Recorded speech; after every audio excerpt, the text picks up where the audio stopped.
Clarke, you had the pair of walks there in that first inning, and then you really settled in. What adjustments did you make to roll through that lineup the way you did? Yeah, I felt like early on, Henderson and O'Hearn have had some success off me, so I felt like a little bit mentally maybe I was backing off a little bit, trying not to make a mistake, and that's typically not who I am. So, getting back on the attack and staying aggressive and being in the zone as much as I can and just continuing to go out there and pound the zone as much as I possibly could. And obviously we did that for the most part. And, after the first, we settled in nicely. Do you realize the whole time that you had not given up a hit? Because it seemed like when you got to the seventh, you were super amped up. Actually, no, I didn't really, honestly. I think the fifth or sixth, I felt like I felt like my only base runners were walks, but I really wasn't looking at the scoreboard much. It was kind of just going out there and going inning by inning with it. And, I think in the sixth or seventh, I knew then I started looking up towards the sixth or seventh, and going into the seventh, I knew that I had no hits, but I also knew that I had close to 100 pitches. So I think, it was like I have an internal battle with myself where it's like, it's kind of out of reach, but I'm still going to try to go out there and put up, no hits. You had talked a lot last time about pitch mix and being aggressive when you were out there on the mound. What was it about your stuff that allowed you to go no hit? Yeah, I think just continuing the usage of the four seam and continuing to vary locations with the fastballs. And, obviously my breaking package is kind of my bread and butter, but, I think just not kind of relying on it the whole time, using it when I need it and, continuing to just find ways to get guys out in different ways, not just go out there and throw cutters and curveballs and try to go deep in games. So continuing to refine my mix and, throw pitches that I typically wouldn't and get to good areas. Were you kind of resigned then when you said going into the seventh, you knew you had a no-hitter, but you knew you were approaching 100 pitches? Were you in your mind just figuring no matter how well this inning goes, I'm probably not going to have a chance to finish this off? Yeah, there's a little bit of that. I think I believe I was at, I don't know, in the higher 80s or where I was at going into the seventh, but after the long AB with O'Hearn, like during that, I was like, he's kind of driving me out of this type of feeling a little bit.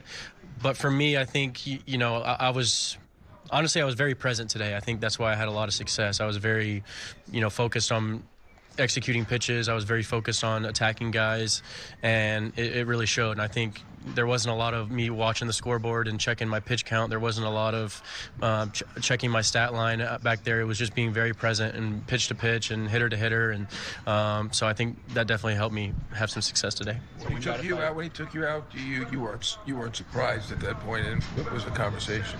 Yeah, I think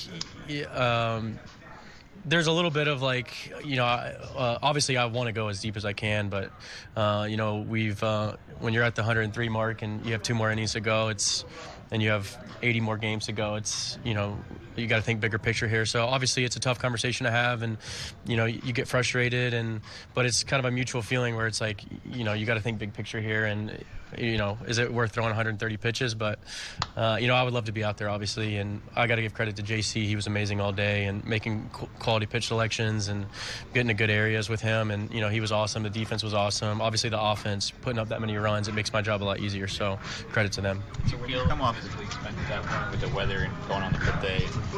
Yeah, I mean, it was it already felt like a quick 5-day with the day game and throwing last week and or earlier this week. So, yeah, a little bit of that, and then obviously the extra heat. I mean, but I have a lot of adrenaline, so I had a lot of adrenaline in the last inning, and I also felt like I kind of was emptying the tank. Like, I was really putting a lot of pitches, a lot of effort behind those pitches late in the seventh because I was creeping in the hundreds. So, yeah, definitely a little bit of fatigue from that for sure. We know you're a gamer, but there was no sense arguing at that point to stay in the game. Yeah. I think I'm just turning wheels at that point. There's no, I'm not going to get anything out of that other than just acting like I'm arguing with Boone. So. Come off there, 7 innings, no hits. What did that moment mean to you? It means a lot. I think being able to do that in front of the home crowd, obviously had a quality outing last time, and being able to do it again in front of these guys, I think, the energy, you could really feel it when you're out there late in the game. And, hearing the crowd after I came out for after the seventh, just really, I really appreciate that. And I feel that, and, I feel that energy, and it's, words can't describe that feeling when you're leaving them and you're getting a standing ovation. It's just, especially in the stadium, and you feel like all eyes are on you. So it's a really good feeling. 25 and a third scoreless inning streak. Just what has kind of clicked for you? What's been working so well in that streak? Yeah, I think just really just like I said earlier, being present, I think as much as possible, going out there and focusing on execution. And, I've always known I have pretty good stuff, and I think sometimes I think myself into holes a little bit in the past where I'm overthinking and like trying to make a certain pitch when I don't really need to. So I think kind of pulling back off the gear a little bit and just being within myself and being smart out there and being a starting pitcher rather than just being a guy who tries to blow doors and have, really good stuff for 5 innings or so. It's, I'm trying to be more of a pitcher, and, credit to Max. Being able to watch Max Fried every day it helps a lot because, the way he pitches and how creative he is, and it's really helped me. Clarke, do you have any doubt in your mind that if you had stayed out there, you would have no-hit them? Yeah, I would have thrown a no-hitter for sure. Aaron Boone said you're one of the more underrated starting pitchers in the game just based on your arsenal, your good mix of pitches. Do you believe that you're underrated?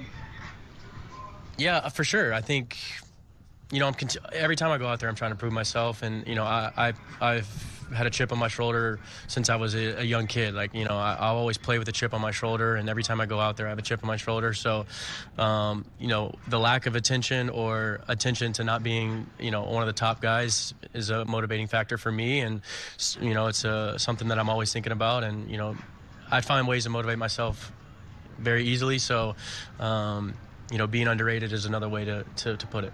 Clarke, you're always confident, but with the way these last few starts have gone, is this the best you've felt as a pro or in recent memory? Like, how would you describe this? Yeah, I would say mechanically for sure. I think, there's a factor of,